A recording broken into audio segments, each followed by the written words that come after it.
Story time. Naubos mo na yung gatas ni Os bago kami bumili. Dumilim muna yung sala bago kami nagkabit ng ilaw.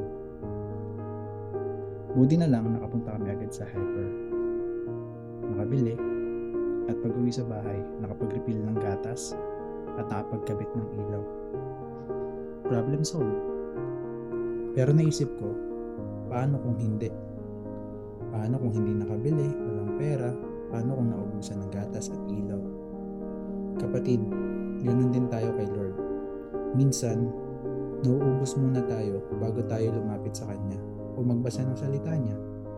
Dumidilim muna ang buhay natin bago tayo manalangin. Alam mo, sabi ni Jesus sa Matthew chapter 25, verse 1 hanggang 13. Ito yung story ng 10 dalaga. Lahat sila may dalang ilawan.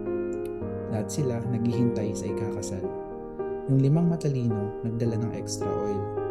Yung 5 mangmang, ilawan lang, walang extra. Nagtagal yung lalaking ikakasal.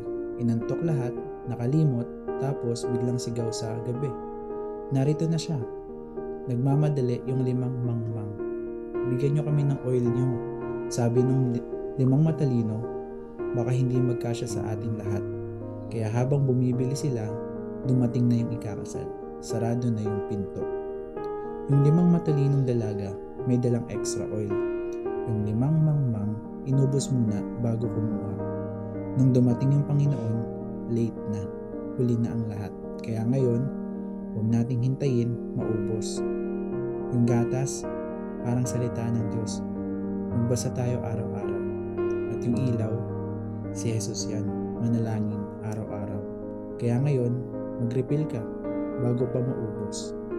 Mabilis lang palang solusyon pag kumilos ka. God bless.